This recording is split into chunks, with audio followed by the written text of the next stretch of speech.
আপনার ওই সাদাবাজি করবেন, আপনার ওই মস্তানি করবেন, গুন্ডামি করবেন, আবার মানুষও মেরে লেবেন ইট দিয়া বা পাথর দিয়া, পাথর দিয়া ইডাইয়া মানুষ মেরে লেবেন।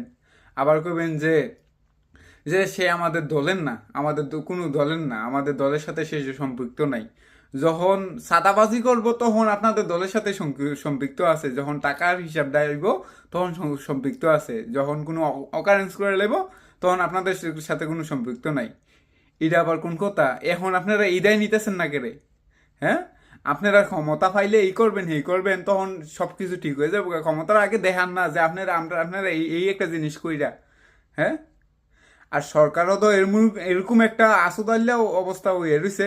কারণ কি, আমি গালি দিতে চাইনি, কারণ তারা এই আজকে 3 দিন হয়ে গেছে বা 2 দিন হয়ে গেছে এই যে মানুষটারা যে মারছে যুবদলের নেতা।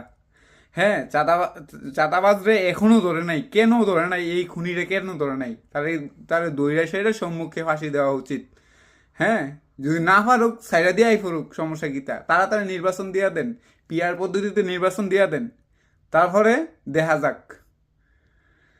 তারে তারে একবারে দৈরা সেরা, মানে তারে দৈরা সেরা জনসম্মুখে ফাঁসি দেওয়া দরকার, এবং কি আমি চাই এই ব্যবস্থা যাতে সরকার করে, এটা আমার দাবি। আসসালামু আলাইকুম।